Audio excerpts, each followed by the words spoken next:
Hello and welcome to this edition of the France 24 interview. Our guest today is Arthur Dénouveaux. Hello, Mr. Dénouveaux, and welcome to this program. Hello. You were at the Bataclan theatre enjoying a rock concert when a group of armed men that were part of the Islamic State group entered and started shooting. 90 people got killed and over 1,320 were injured. Now, you were there that night and you lived through this ordeal. You went on to create an organization named Life for Paris, where victims could come and meet. Now, today, the trial of what happened that night is opening. How do you feel about that? What are you hoping for? Well, this trial has been a long time coming, and so I'm finally happy the wait is over and it's going to start.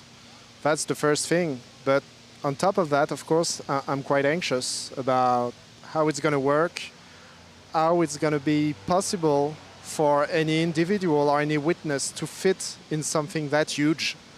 And that's one of the questions we have no answer for at the moment.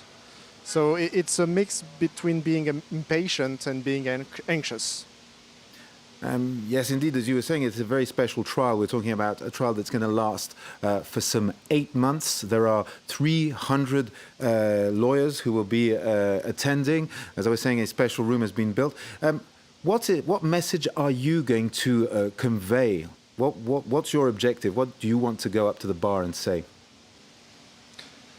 Honestly, I set my expectations quite low, not to be disappointed in any way. So what I'm focusing on is being able to go to the bar, tell my story, tell the collective story of Life for Paris and the way we found strength by being together. And then I expect the French justice system to be able to, find the right punishment for those who are docked. And anything more than that will be a bonus, really. It is a test for the French justice system, in a sense. I mean, this is the response of our countries to this barbaric moment that you lived through, right? Yeah, exactly. It's a question mark. Can the normal justice system of a democracy be effective against such barbarism? And I think that's why the French justice system has put so much, money and time and people on the case and in building this room and speaking to survivors and everything.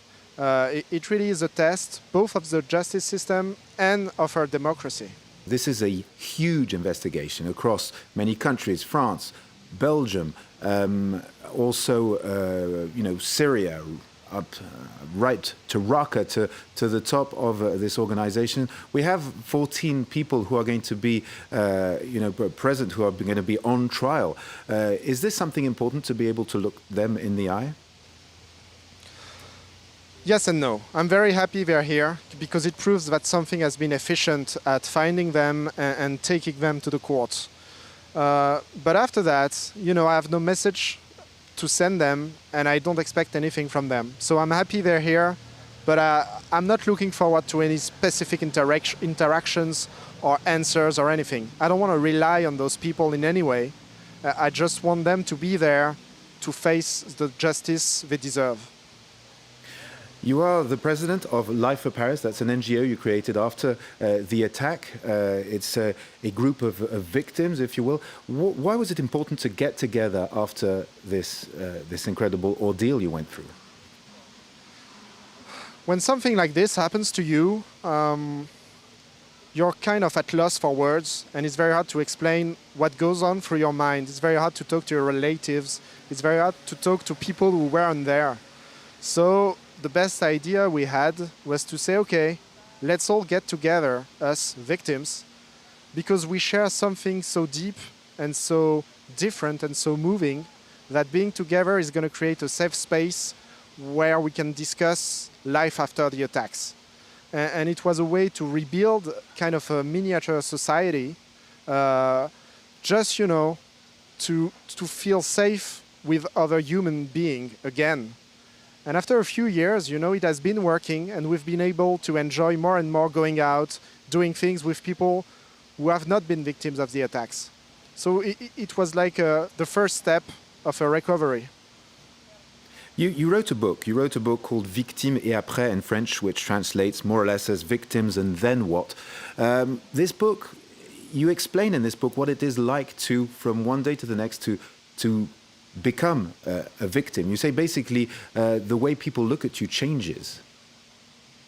Yeah, it's very easy and very quick to become a victim. And when you become a victim of such an act, which has been seen worldwide and everything, the look on people's faces when you tell them, okay, I was there, it happened to me, and I have to live with this, they look at you in a different way because they know you've been places and you've seen things that they haven't seen, they haven't experienced, and they will never experience. And so I think that raises the questions. It's very quick to become a victim, but how do you get out of it? At what point in your life afterwards can you say, I was a victim, I'm not a victim anymore? And that was the point of writing this book. What changed? I mean, first, can you tell us about that experience that night? What happened to you? You came out. You were not physically injured, were you? But psychologically, it was very tough, no? No. Yeah, of course, I was in the pit at the concert when the gunshots started. You know, it's kind of a blur, but I was lying on the floor and I managed to crawl out. Took me something like 10 to 15 minutes. And I came out unarmed physically. And I really believed I was more or less a witness and not a victim. But I spent a lot of time not sleeping, having my brain, really overheating. And so I realized something was wrong in the way I was behaving. And I realized there was kind of an invisible wound, which is called post-traumatic stress disorder, as I understood later. And so it took me 9 months, a lot of medication, and a good psychologist to kind of overcome this. And I did not, it was not going back to the man I was before. It was finding a new me and finding a new ground on where I could build my life upon. And how did this affect your life? I mean, professionally, you were, I've looked up your CV, you were very up-and-coming professional at that stage. You've done, advanced studies. How did it affect your life, your career? When you go back to work, your colleagues look at you like you're some damaged goods. So it changes something. And most of the survivors have to, change companies, change colleagues, just not to see the look in their eyes saying, oh, you were something and now you're not anymore. And so as everyone, I had to face this. And I found after a few years that I really wanted to do something more human than what I was doing at the time. And so it takes some finding, it takes some discussion, and it takes a lot of humility to say, okay, this changed me, I can't be the man I am anymore, and I'm going to do something different, which is what I did, like, I don't know, maybe 30 to 40% of the victims. I also read that you are planning to close down Life for Paris after this trial has happened. Is this something that you think is necessary? Is this closure, this trial? Is that the point, to bring closure? I don't think this trial is... No, I don't think this trial is closure. I think it's part of closure. It's the beginning of closure, maybe. And I really believe that the closure will come when we have the strength to say, okay, Life for Paris was useful. And now we can close it because we are able to roam the world free again, in a way. And so this trial is a very important step forward. But I believe the last step forward, we have to do it ourselves, and closing this association could be it.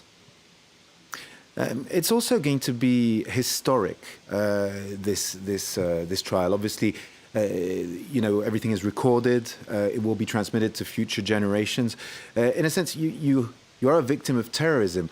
What message would you like to convey? What do you think? I mean, what do you think the point, if you will, historically, of this trial will be? I think there are 3 points. The first one, as we already discussed, is that democracy can judge terrorism and that we have a justice system that works even for such extreme acts. The second thing would be that resilience exists and that if we all get together in a good way, as we did in Life for Paris, we can overcome things. The third thing would be that terrorism is a dead end, and this trial is, living proof of that. Terrorists, they are docked, and victims, okay, their lives are shattered, but they still have a voice. So all of this had no point at all. So I think these are the three key messages that will endure. Well, thank you very much, and well, good luck, because it is going to be an 8-month trial. It is obviously a historic event, and we'll be following it on France 24. Arthur Dénouveaux, thank you very much for speaking to us. Thank you for watching, and you can watch this interview again on France 24 and France24.com.